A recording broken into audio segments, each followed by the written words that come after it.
ಓಂ ಸಮರ್ಥ ಸದ್ಗುರು ಶ್ರೀ ಸಾಯಿನಾಥಾಯ ನಮಃ. ಟಿಬೆಟ್ ಯೋಗಿ ಮಿಲಾರೆಪಾ ಚರಿತ್ರೆ ಅಧ್ಯಾಯ 6 ಉಪದೇಶ. ಕಡೆಗೂ ಅವರು ಮಿಲಾರೆಪಾ ಅವರು ಹೇಗೆ ಜಯಶೀಲರಾದರೋ, ಮಾರ್ಪಾರವರು ಯಾವ ಕಾರಣದಿಂದ ಮನಸ್ಸು ಬದಲಾಯಿಸಿಕೊಂಡು ಉಪದೇಶವಿತ್ತರೋ ಎಂಬುದನ್ನು ತಿಳಿದುಕೊಳ್ಳಲು ಅನಂತರ ಏನಾಯಿತು ಹೇಳಬೇಕು ಎಂದು ಮತ್ತೊಮ್ಮೆ ಗುರುದೇವರನ್ನು ಪ್ರಾರ್ಥಿಸಿದನು. ಆಗ ಮಿಲಾರೆಪಾ ಅವರು ಹೀಗೆ ಹೇಳಲಾರಂಭಿಸಿದರು. ಒಳ್ಳೆಯದು. ಗುರುಗಳ ಕೋಪವು ತೀವ್ರಗೊಂಡಿದ್ದರಿಂದ ಎಲ್ಲ ವಿದ್ಯಾರ್ಥಿಗಳು ಬಹಳ ತಲ್ಲಣಗೊಂಡಿದ್ದರು. ಆದರೆ ಸ್ವಲ್ಪ ಹೊತ್ತಿನಲ್ಲಿಯೇ ಅವರ ಮನಸ್ಸು ಬದಲಾಗಿ ಪ್ರಶಾಂತವದನರಾಗಿ ಪ್ರಕಾಶಿಸಿದರು. ಅವರು ತಮ್ಮ ಹೆಂಡತಿಯನ್ನು ಬರಹೇಳಿದರು. ಶಿಷ್ಯನೊಬ್ಬನು ಆಕೆಯನ್ನು ಕರೆಯಲು ಹೋಗುತ್ತಿದ್ದಂತೆಯೇ ಅವರು ಹೀಗೆ ಕೇಳಿದರು, ಗೋಗ್ಡನ್ ಚುಡೋರ್ ಎಲ್ಲಿದ್ದಾನೆ? ಇತರ ಹುಡುಗರು ಎಲ್ಲಿದ್ದಾರೆ? ಅಲ್ಲಿದ್ದ ಶಿಷ್ಯರುಗಳಲ್ಲೊಬ್ಬ ಧೈರ್ಯ ಮಾಡಿ ಹೀಗೆ ಹೇಳಿದನು, ಗುರುದೇವ, ನೀವು ನರೂಪರವರ ವಸ್ತುಗಳನ್ನು ತಕ್ಷಣವೇ ತೆಗೆದುಕೊಂಡು ಬಾರೆಂದು ಗೋಗ್ಡನ್ ಅವರನ್ನು ಆಜ್ಞಾಪಿಸಿದಿರಿ. ಹೋಗುತ್ತಿರಬೇಕೆಂದರೆ ದುಃಖದಿಂದ ಕುಸಿದು ಹೋಗುತ್ತಿರುವ ಮಂತ್ರವಾದಿಯನ್ನು ನೋಡಿ ಸಮಾಧಾನ ಹೇಳುತ್ತಾ ಇನ್ನೂ ಅಲ್ಲಿಯೇ ಇದ್ದಾರೆ. ಮಾರ್ಪಾರವರು ಬೇರೆ ವಿವರಗಳನ್ನು ಕೇಳಿ ತಿಳಿದುಕೊಂಡರು. ಅಲ್ಲಿ ಏನು ನಡೆಯುತ್ತಿದೆಯೋ ತಿಳಿದುಕೊಂಡು ಅವರ ಕಣ್ಣುಗಳಿಂದ ಆನಂದ ಬಾಷ್ಪಗಳು ಸುರಿಯುತ್ತಿರುವಂತೆಯೇ ಸ್ವಗತವಾಗಿ ಹೀಗೆ ಹೇಳಿಕೊಂಡರು, ಸರಿ, ಅವನ ಜ್ಞಾನ ದಾಹವು ಹೀಗೆಯೇ ಇರುತ್ತದೆ. ನಾನು ಹೇಗೆ ತಯಾರು ಮಾಡಬೇಕೆಂದುಕೊಂಡಿದ್ದೆನೋ ಅವನು ಹಾಗೆಯೇ ತಯಾರಾಗಿದ್ದಾನೆ. ನನ್ನ ಶಿಷ್ಯರುಗಳೆಲ್ಲರನ್ನೂ ಇಲ್ಲಿ ಕರಿ. ಅವರೆಲ್ಲರನ್ನೂ ಕಷ್ಟಕ್ಕೀಡು ಮಾಡುವುದಕ್ಕಾಗಿ ನಾನು ಬಾಧೆಪಡುತ್ತಿರುವೆನು ಎಂದರು. ಒಡನೆಯೇ ಒಬ್ಬನು ಗೋಗ್ಡನ್ ಅವರವರ ಬಳಿಗೆ ಹೋಗಿ ಮಾರ್ಪಾರವರು ಹೇಳಿದ ಮಾತುಗಳನ್ನು ಹೇಳಿ ಅವರ ಕೋಪ ಮಾಯವಾದದ್ದನ್ನು ಕರುಣಾಮಯರಾದ ಅವರು ಎಲ್ಲರನ್ನೂ ಬರಹೇಳುತ್ತಿರುವರೆಂದು ಹೇಳಿದನು. ಅದನ್ನು ಕೇಳಿಸಿಕೊಂಡು ನಾನು ಬೇರೆಯವರೆಲ್ಲರ ಅದೃಷ್ಟಕ್ಕೆ ಅಸೂಯೆಗೊಂಡವನಾಗಿ ಆಳುತ್ತಾ ಗುರುಗಳಾದರೂ ಎಲ್ಲರ ಮೇಲೂ ಪ್ರೀತಿಯಿಂದ ಇರುತ್ತಾರೆ, ಆದರೆ ಒಬ್ಬನ ವಿಷಯದಲ್ಲಿ ಮಾತ್ರ ಕಠಿಣತೆಯಿಂದ ಪ್ರವರ್ತಿಸುತ್ತಾರೆಂದು ಅತ್ತೆನು. ಲಾಮಾ ಗೋಗ್ಡನ್ ಅವರವರು ನನ್ನನ್ನು ಸಮಾಧಾನ ಪಡಿಸುತ್ತಾ ಅಲ್ಲಿಂದ ಕದಲಲೇ ಇಲ್ಲ. ಬಿಕ್ಕಳಿಸುತ್ತಿದ್ದ ನಾನು, ಅವರು ನನ್ನನ್ನು ಯಾವಾಗಲೂ ಕರೆಯುವುದಿಲ್ಲ, ಬೈಯುವುದಕ್ಕೂ ಹೊಡೆಯುವುದಕ್ಕೂ ಮಾತ್ರ ಕರೆಯುವರು ಎಂದನು. ಆಗ ಗೋಗ್ಡನ್ ಅಲ್ಲಿರುವವರೊಂದಿಗೆ, ಗುರುಗಳು ಈ ಮಂತ್ರವಾದಿಯನ್ನು ಕೂಡ ಕರೆಯುತ್ತಿರುವರೋ ಹೇಗೆ ಎಂದು ತಿಳಿದುಕೊಂಡು ಬರಬೇಕೆಂದು ನಾನು ಮಿಲಾರೆಪಾ ಬಹಳ ನಿರಾಶನಾಗಿದ್ದೆನೆಂದು, ಈಗ ನನ್ನ ವಿಷಯ ಹಚ್ಚಿಕೊಳ್ಳದಿದ್ದಲ್ಲಿ ಮುಂದೇನಾದರೂ ನಾನು ಮಾಡಿಕೊಂಡರೆ ತಾನು ಆ ಬಾಧ್ಯತೆಯನ್ನು ವಹಿಸುವುದಿಲ್ಲವೆಂದು ಮಾರ್ಪಾರವರಿಗೆ ಹೇಳಿ ಕಳುಹಿಸಿದರು. ಈ ವಿಷಯವನ್ನು ಮಾರ್ಪಾರವರು ಕೇಳುತ್ತಿದ್ದಂತೆಯೇ ಆಶ್ಚರ್ಯಕರವಾದ ಉತ್ತರವಿತ್ತರು. ಇಷ್ಟು ದಿನಗಳವರೆಗಾದರೆ ಆ ಮಂತ್ರವಾದಿ ಹೇಳಿದ್ದು ಸತ್ಯ, ಆದರೆ ಇನ್ನು ಮುಂದೆ ಹಾಗಾಗುವುದಿಲ್ಲ. ಇಂದು ಅವನು ನಮ್ಮ ಮುಖ್ಯ ಅತಿಥಿ. ದಾಮೆಮಾ, ನೀನು ಹೋಗಿ ಅವನನ್ನು ಆಹ್ವಾನಿಸಿ ಕರೆದುಕೊಂಡು ಬಾ ಎಂದರು. ಪ್ರೇಮದ ಪ್ರತಿರೂಪವಾದ ಆ ವೃದ್ಧ ಮಾತೆಯ ವದನವು ಮಂದಹಾಸದಿಂದ ಬೆಳಗುತ್ತಿರುವಂತೆಯೇ ಆಕೆ ಬಂದು, ಮಂತ್ರವಾದಿ, ಕಡೆಗೂ ನೀನು ಗುರುಕೃಪೆಯನ್ನು ಪಡೆದವನಾದೆ. ಇಂದಿಗೆ ನೀನೇ ಅವರ ಮುಖ್ಯ ಅತಿಥಿ ಎಂದು ಈಗ ತಾನೇ ಅವರು ನನಗೆ ಹೇಳಿದರು. ನಿನ್ನ ಬಗ್ಗೆ ಅವರು ತಮ್ಮ ಅಭಿಪ್ರಾಯವನ್ನು ಸಂಪೂರ್ಣವಾಗಿ ಬದಲಾಯಿಸಿಕೊಂಡಿರುವರು. ಬಾ, ನನ್ನೊಂದಿಗೆ ಇಬ್ಬರೂ ಸೇರಿ ಒಳಗೆ ಹೋಗೋಣ ಎಂದರು. ಎಷ್ಟೋ ಬಾರಿ ನಿರಾಸೆಯನ್ನು ಎದುರಿಸಿದ ನಾನು ಅಂತಹ ಮಹಾಭಾಗ್ಯವು ನನ್ನದಾಗಿದೆಯೆಂದು ಪೂರ್ಣವಾಗಿ ನಂಬಲಾಗದೆ ಹೆದರುತ್ತಲೇ ಆಕೆಯೊಂದಿಗೆ ಒಳಹೋಗಿ ಭಯೋದ್ವೇಗದಿಂದ ನಿಂತೆನು. ಆಗ ಮಾರ್ಪಾರವರು ಹೀಗೆ ಉಪನ್ಯಾಸವಿತ್ತರು. ಈಗ ಮಾರ್ಪಾರವರಗಳನ್ನು ಚೆನ್ನಾಗಿ ಅವಲೋಕಿಸಿ ನೋಡಲು ಯಾರೂ ನಿಂದಾರ್ಹರಲ್ಲ.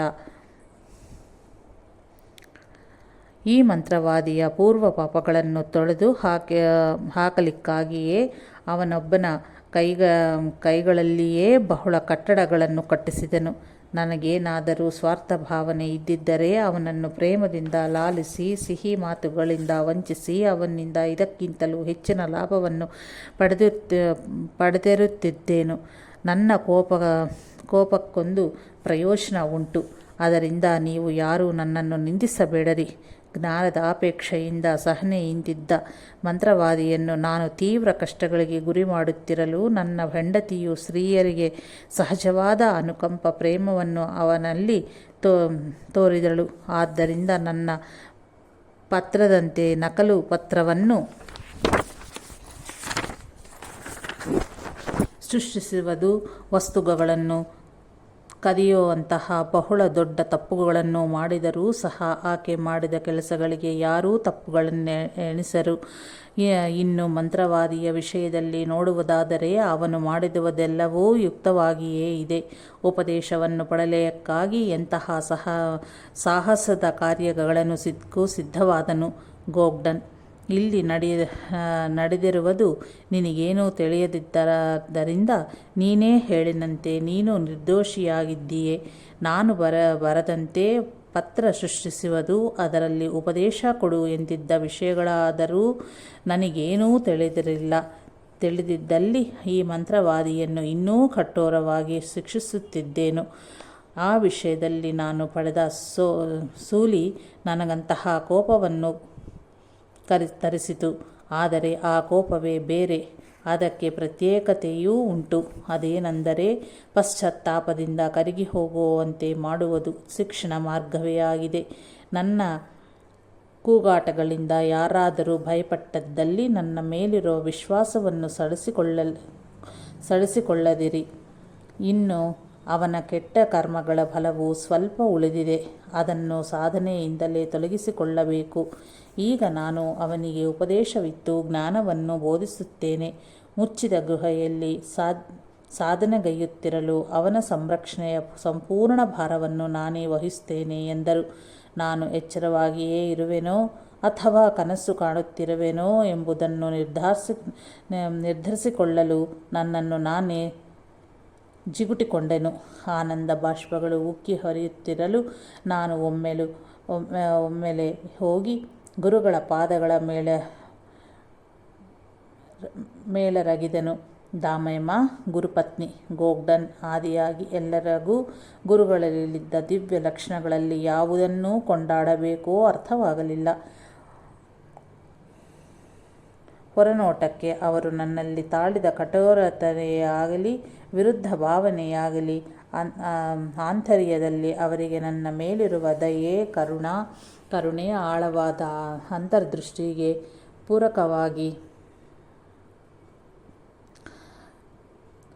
ಪೂರಕವಾಗಿಯೇ ಇದ್ದು ಅವರ ಪರಿಪೂರ್ಣ ಜ್ಞಾನದ ಅಂಗ ಪ್ರತ್ಯಂಗಗಳಾದ್ದರಿಂದ ಯಾವುದನ್ನೂ ಪ್ರತ್ಯೇಕಿಸಿ ಕೀರ್ತಿಸುವುದು. ಬುದ್ಧತ್ವವನ್ನು ಪಡೆಯಲು ಬೇಕಾಗಿದ್ದ ಇಂತಹ ದಿವ್ಯ ಲಕ್ಷಣಗಳಿಂದ ದೇದೀಪ್ಯಮಾನವಾಗಿ ಬೆಳಗಿರುತ್ತಿರುವ ಅವರ ವ್ಯಕ್ತಿತ್ವವನ್ನು ಮತ್ತೊಮ್ಮೆ ಮನುಗಂಡ ಎಲ್ಲರೂ ಮೊದಲೆಂದು ಕಾಣದ ಅತ್ಯಂತ ಪ್ರೇಮ ಭಾವನೆಗಳೊಂದಿಗೆ ಗುರುಗಳಿಗೆ ಅಭಿವಾದನೆಗಳನ್ನು ಸಮರ್ಪಿಸಿದರು. ಗುರುಗಳ ಮೇಲೆ ಅವರಿಗಿದ್ದ ಅಭಿಪ್ರಾಯಗಳು ಒಮ್ಮೆಲೆ ತಲೆಕೆಳಗಾದ್ದರಿಂದ ಉಕ್ಕುತ್ತಿರುವ ಸಂತೋಷದೊಂದಿಗೆ ಗೌರವವನ್ನು ವ್ಯಕ್ತಪಡಿಸಿದರು. ಎಲ್ಲರ ಹೃದಯಗಳೂ ಆನಂದ ಸಂಭ್ರಮದಿಂದ ತೇಲಾಡುತ್ತಿದ್ದವು.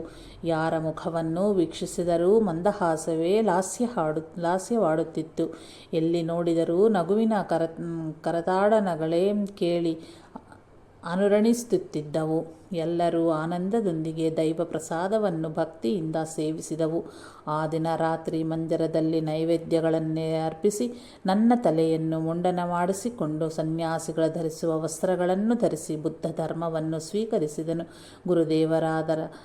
ಗುರುದೇವರಾದ ಮಾರ್ಪಾರವರು ಒಂದು ಟೋಪಿಯಲ್ಲಿ ಮದ್ಯವನ್ನು ಸುರಿದು ಪ್ರಾರ್ಥಿಸಿದಾಗ ಅದರೊಳಗೆ ಕಾಮನ ಬಿಲ್ಲು ಉದ್ಭವಿಸುವುದನ್ನು ಎಲ್ಲರೂ ದರ್ಶಿಸಿದರು.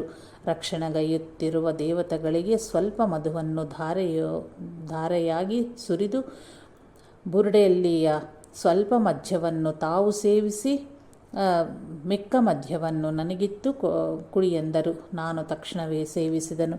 ಪರಿಪೂರ್ಣ ಉಪದೇಶವನ್ನು ಮಾರನೆಯ ದಿನವಿಯುಕ್ತನೆಂದು ಅವರು ವಾಗ್ದಾನ ಮಾಡಿದರು. ಅವರು ನನಗೆ ಕೆಲವು ಉತ್ತಮವಾದ ಬೋಧನೆಗಳನ್ನು ಬೊಂಬೆಗಳ ಸಹಾಯದಿಂದ ಬಿಡಿಸಿ ಹೇಳಿ ಕೆಲವು ತಂತ್ರಗಳನ್ನು ಅಧ್ಯಯನ ಮಾಡಲು ಅನುಮತಿ ಇತ್ತರು. ಆ ತರುವಾಯ ಕೆಲವು ಬಗೆಯ ಜ್ಞಾನ ಪದ್ಧತಿಗಳನ್ನು ವಿವರಿಸಿ ಹೇಳಿ ಕಡೆಗೆ ಅವರು ತಮ್ಮ ಹಸ್ತವನ್ನು ನನ್ನ ಮಸ್ತಕದ ಮೇಲೆ ನಿಲ್ಲಿಸಿ ಹೀಗಂದರು: ಕುಮಾರ, ನೀನು ನಿಜವಾದ ಸತ್ಯಾನ್ವೇಷಕನೆಂದು ನನಗೆ ಮೊದಲಿನಿಂದಲೂ ಗೊತ್ತು ಎಂದು ಹೇಳಿ ನಾನು ಅವರ ಬಳಿ ಪ್ರಪ್ರಥಮವಾಗಿ ಬರುವ ಪೂರ್ವ ದಿನ ರಾತ್ರಿ ಅವರಿಗೂ ಅವರ ಪತ್ನಿಗೂ ಬಂದ ದಿವ್ಯವಾದ ಸ್ವಪ್ನವನ್ನು ವಿವರಿಸಿ ತಿಳಿಸಿದರು. ಆದ್ದರಿಂದಲೇ ಹೊರಳುವ ನೆಪ ಮಾಡಿ ನಿನ್ನನ್ನು ಭೇಟಿಯಾಗುವುದಕ್ಕಾಗಿ ನಾನು ಅಲ್ಲಿಗೆ ಬಂದೆನು. ನಾನಿತ್ತ ಬೀರನ್ನು ನೀನು ಕುಡಿದು ಹೊಟ್ಟೆಹೊಳುವ ಕೆಲಸವನ್ನು ಪೂರ್ಣಗೊಳಿಸಿದುದು.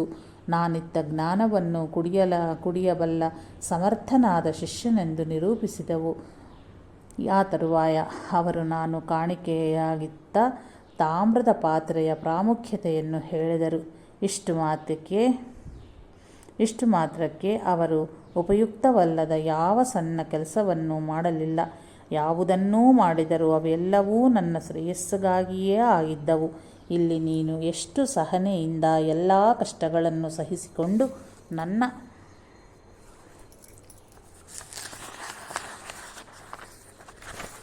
ನನ್ನ ಮೇಲಿನ ಅಚಂಚಲವಾದ ವಿಶ್ವಾಸದಿಂದ ಸಾಧುವಾದೆ. ನೀನು ಸಹ ನನ್ನಂತೆ ಶಕ್ತಿ ಸಂಪನ್ನನಾಗಿ ಜ್ಞಾನವಂತನಾಗಿ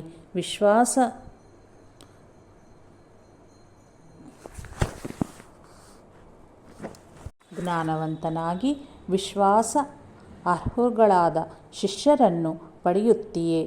ನೀನು ಹೇಗೆ ನನ್ನ ಹೆಮ್ಮೆಯ ಶಿಷ್ಯನೋ ಹಾಗೆಯೇ ಅವರೂ ನಿನ್ನ ಹೆಮ್ಮೆಯ ಶಿಷ್ಯರಾಗುತ್ತಾರೆ. ಈ ವಿಧವಾಗಿ ಅವರು ನನ್ನನ್ನು ಮೆಚ್ಚಿ ಹೊಗಳಿದರು, ನನ್ನನ್ನು ಬಹಳ ಪ್ರೋತ್ಸಾಹಿಸಿದರು. ಇಲ್ಲಿಂದ ಸಂತೋಷದ ದಿನಗಳಾರಂಭಗೊಂಡವು. ಜೈ ಸಾಯಿ.